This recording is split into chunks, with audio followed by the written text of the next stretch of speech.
अष्ट सखाओं में एक सखा हुए कृष्णदास। कृष्णदास जी का स्वभाव ऐसा था कि उनके नेत्रों को जो भा जाए, वो ये नहीं सोचते थे कि ये मुझे भाया है, वो सोचते थे मेरे लाल जी को भा गया है। उनके कानों को कुछ भा जाए स्वर, वो ये नहीं विचार करते थे कि कितना अच्छा है, मुझे बहुत अच्छा लगा, नहीं, मेरे ठाकुर जी को भाया है। हर स्थिति में अपने ठाकुर जी की इच्छा को प्रधानता देते थे। तो ग्रीष्म ऋतु का समय, गर्मी का समय, मन में भाव आया, कृष्णदास जी पौड़े हुए थे लेटे लेटे, तभी गर्मी लगी तो थोड़ा किसी वस्तु से पंखा कर रहे थे, गले में थोड़ी गर्मी लगी तो जलपान किया। उसके बाद विचार किया कोई ऐसा फल खाया जाए जिससे थोड़ी गर्मी शांत हो। तो मन में विचार आया, बोले जरूर ठाकुर जी को गर्मी लग रही है, इसीलिए मुझे गर्मी लग रही है। निकल गए महाराज बाजार में लेने के लिए खरबूज। जैसे ही पहुंचे तो महीने का पहला फल आया था। लेने के लिए जैसे ही पहुंचे, दुकानदार से जाके बोला भैया कितने का लगाया, भाव मोल करो।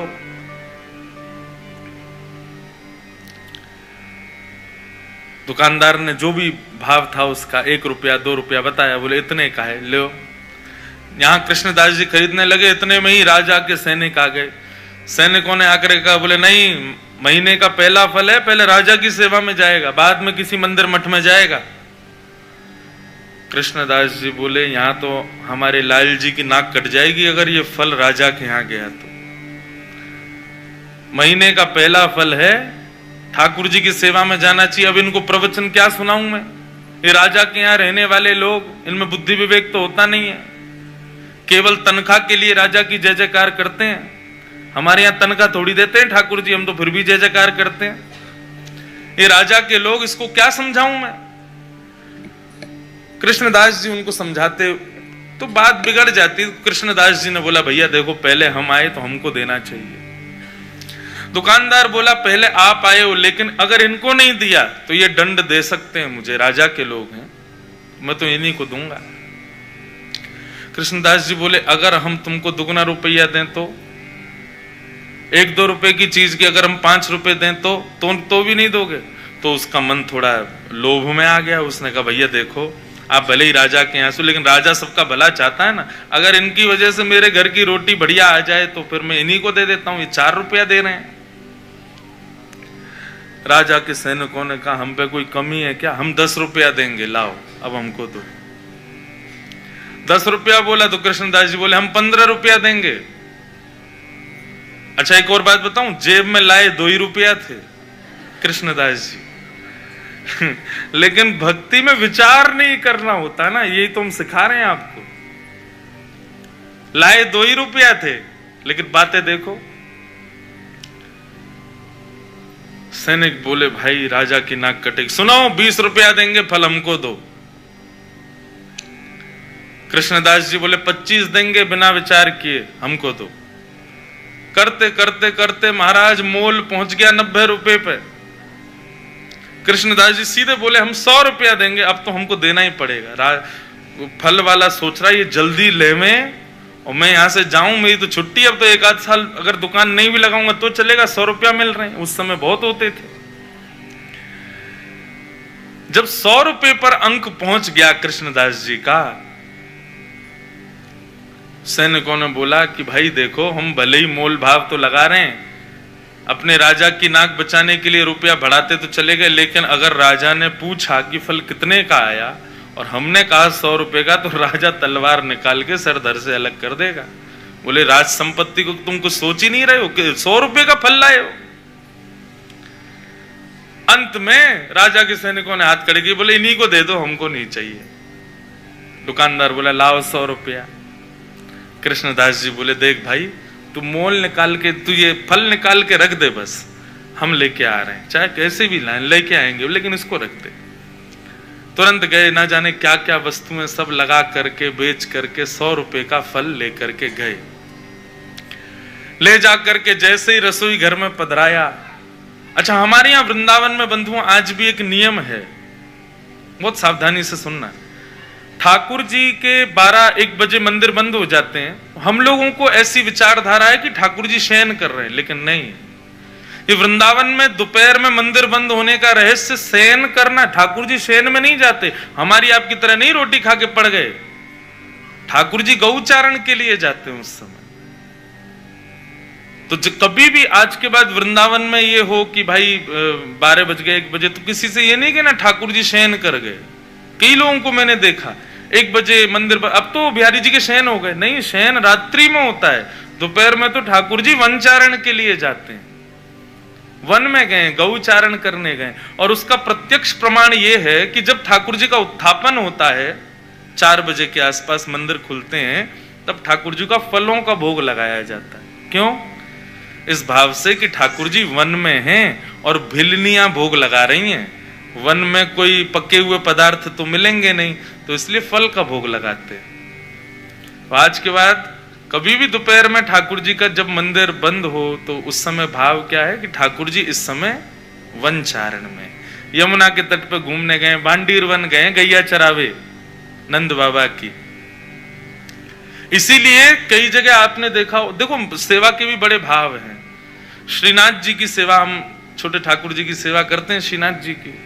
श्रीनाथ जी की सेवा में गैया और ये बच्चिया, ठाकुर जी के खिलौने, ये पूरे दिन ठाकुर जी के सामने नहीं रखते। ये केवल तब रखते हैं जब ठाकुर जी का राजभोग हो जाता है। सब लोग इधर देखो, इधर देखो, यहां देखो, कथा सुनो। देखो समय 3 ही दिन है आपके पास और मेरे पास भी। कोई कितनों चिल्लावे, आवे जावे, कूद पड़े आपके ऊपर, आप अपनी दृष्टि यहां से मत हटाना। दृष्टि और कान ये दोनों बस यहीं रखना। तो हमारे यहाँ नियम है ब्रज में कि ठाकुर जी के आगे गैया, ठाकुर जी के आगे खिलौने, ठाकुर जी की लकुट वगैरह, ये सब राजभोग के बाद दराई जाती है। क्यों? कि अब ठाकुर जी तैयार हो गए वन में जाने के लिए। तो आज भी नियम से सेवा वैसी चलती है। पूरे दिन गैया आदि नहीं रखते ठाकुर जी के आगे। और फिर हर मंदिर की व्यवस्थाएं अलग हैं। राधा रमन जी की अलग है, राधा वल्लभ जी की अलग है, बिहारी जी की अलग है, श्रीनाथ जी की अलग है, गोविंद देव जी की अलग है। पर सब जगह भाव यही है कि दोपहर में ठाकुर जी गौचारण के लिए जाते हैं। कृष्णदास जी दोपहर में फल ले आए, रसोई घर में लाके फल रख दिया। रसोईया जी को बता दिया जाके, बोले हमने जो है वहां रसोई घर में फल रखा है, अभी उत्थापन में ठाकुर जी को खरबूज का ही भोग लगाना।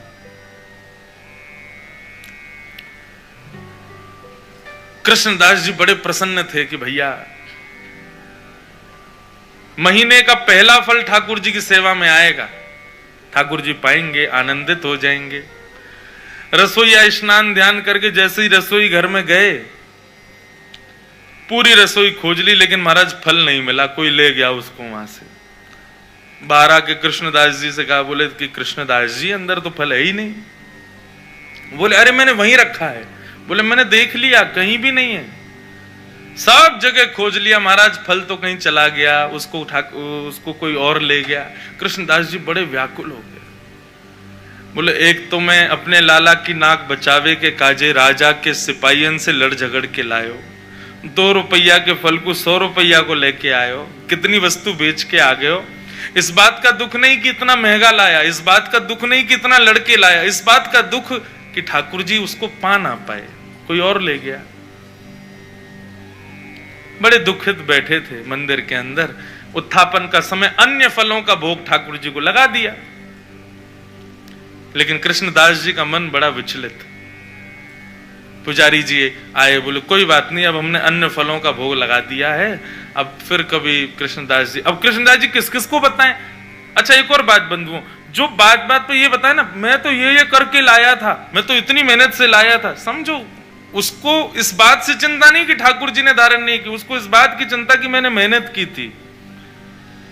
कृष्णदास जी को ये चिंता ही नहीं थी कि मैंने कितना श्रम किया, उनको ये चिंता थी ठाकुर जी ने पाया नहीं। रोते रहे, सब समझाते रहे कृष्णदास जी को।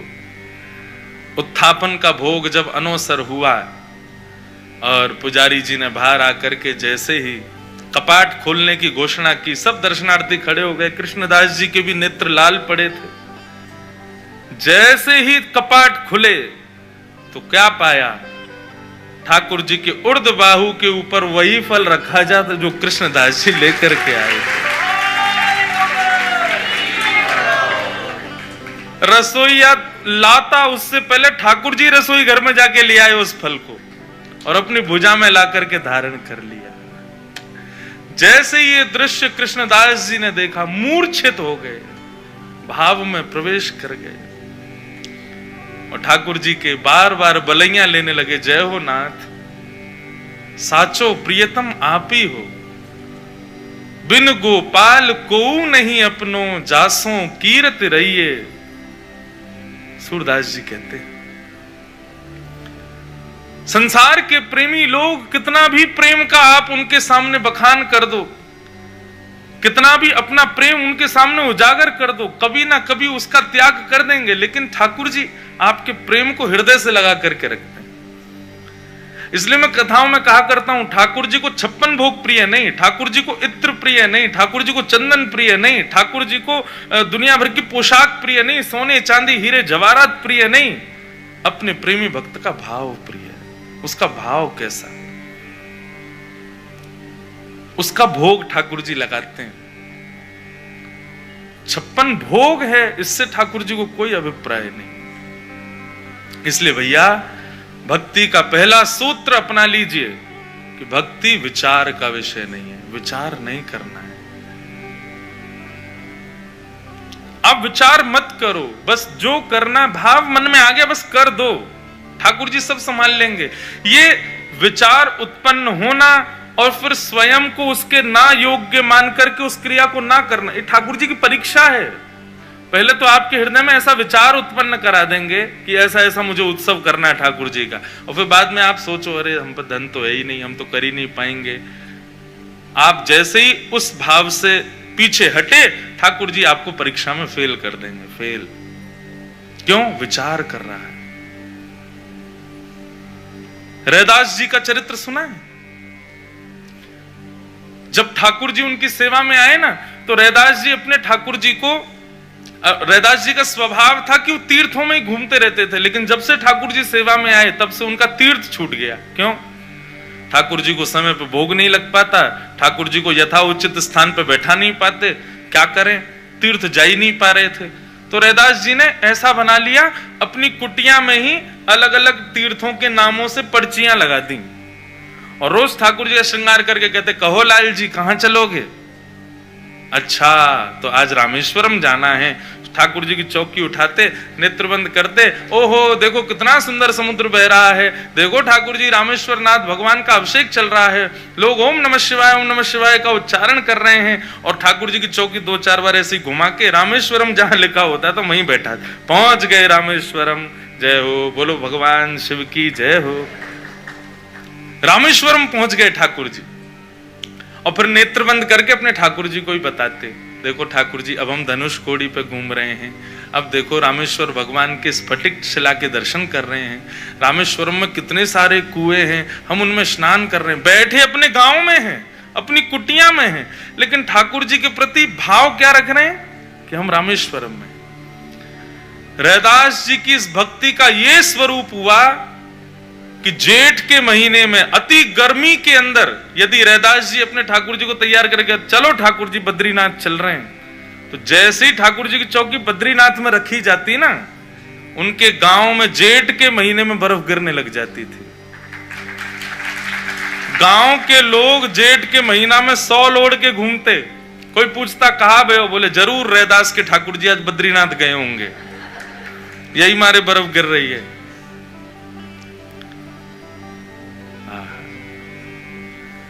तो पहला सूत्र क्या है भक्ति का? विचार नहीं करना है। ठाकुर जी की सेवा है, ठाकुर जी का कोई सेवा प्रकल्प है, ठाकुर जी की सेवा में कोई वस्तु पधरानी है, उस पर विचार मत करो। बस जो प्रिय है ठाकुर जी को तुरंत ठाकुर जी को अर्पण करो।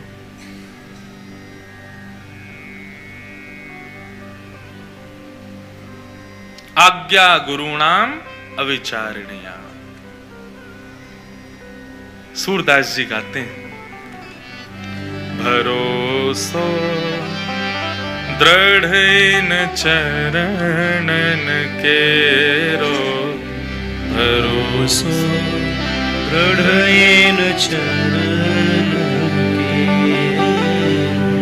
भरोसो, दृढ़ इन चरणन केरो भरोसो, दृढ़ इन चरणन केरो।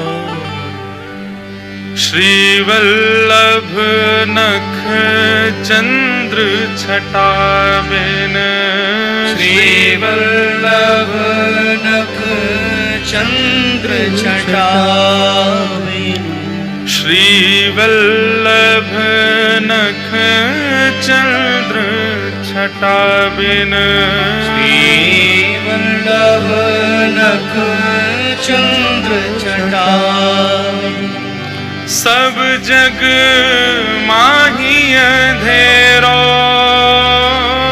सब जग माही अंधेरो, भरोसो, दृढ़ इन चरणन केरो भरोसो, दृढ़ इन चरणन केरो। भरोसा।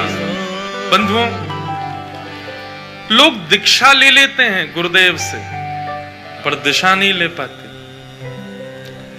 हमारे मायने में दिशा ज्यादा जरूरी है, दीक्षा ना भी हो चलेगा। लोग गुरु मंत्र ले लेते हैं, स्वरूप ले लेते हैं, कंठी माला ले लेते हैं, लेकिन अपने गुरु की बताई एक बात नहीं करते अपने जीवन में। ऐसे दीक्षा का क्या फायदा? गुरु आज्ञा सर्वोपरि। गुरु आज्ञा भगवान की भक्ति में और पुष्टता लाएगी। हम भक्त चरित्र सुनने तो बैठे हैं, लेकिन भक्त चरित्र सुन के केवल आपको और मुझको संतोष हो जाए उससे काम नहीं चलेगा।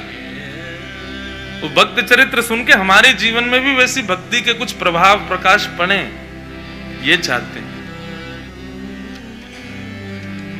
तो आज्ञा गुरुणाम अविचारणीया, गुरु की आज्ञा पर विचार। सूरदास जी तो कहते हैं भैया, व्रत नियम साधन नाम जप एकादशी आदि ये सब ना भी करो चलेगा, लेकिन कलयुग में यदि ठाकुर जी के चरण और ठाकुर जी के गुरुजनों के प्रति विश्वास भरोसा नहीं है तो साधन और नाहिया कली में, साधन और नाहिया,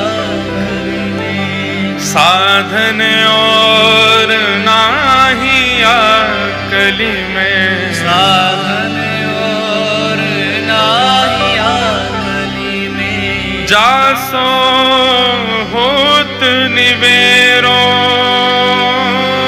जासो होत निवेरो।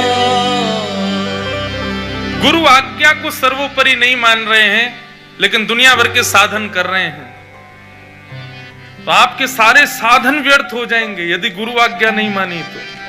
भगवान के भक्ति भाव में किसी भी चीज पर भरोसा नहीं है तो आपके सारे साधन व्यर्थ हो जाएंगे। सूर कहा कहे दुविध आधरो, सूर कहा कहे दुविध आधरो, सूर कहा कहे दुविध आधरो, सूर कहा कहे दुविध आधरो, बिना मूल को चेरो, बिना मूल को चेरो, भरोसो, दृढ़ इन चरणन केरो भरोसो, दृढ़ इन चरणन केरो। विश्वास का भी बंधुओं एक स्वरूप होता है। किस आकांक्षा से, किस उद्देश्य से विश्वास किया जाता है। कई बार हमारा ठाकुर जी में विश्वास इसलिए होता है क्योंकि हमें ये अंदर भाव रहता है कि ये हम पर कृपा करेंगे। कृपा किस रूप में मांग रहे हैं हम ठाकुर जी से? हमारे जीवन में सब सुखद हो जाए, सब आनंदित हो जाए, हमारे सब काम धंधे बढ़िया चलें, सब बढ़िया रहे, ये कृपा यदि आप मांग के ठाकुर जी पे भरोसा कर रहे हैं तो भरोसा भी नहीं करो तो चलेगा। गोपियां गोपी गीत में कहती हैं, अशुल्क दास का, हम आपकी अशुल्क दासी, बिना मोल को चेरो। मतलब हमें आपसे कृपा की भी इच्छा नहीं है, आप हम पर रीझो, आप हम पे कृपा करो, हमको ये भी अभिलाषा नहीं है, कुछ नहीं, बस राजी रहो, प्रसन्न रहो, आनंद में रहो। भक्ति का बहुत बड़ा सूत्र है बंधुओं, ठाकुर जी से कोई मांगो मत, कुछ दो मत, बस आप प्रसन्न रहो, आपको जिसमें राजी हम उसमें राजी। तत्सुखे सुखित्वम। तो भक्ति विचार का विषय नहीं है, उसमें विचार मत करो, भरोसा रखो, जो चाहेंगे जैसे चाहेंगे सब पूर्ण होगा। गुरु के प्रति, ठाकुर जी के चरणों के प्रति दृढ़ विश्वास,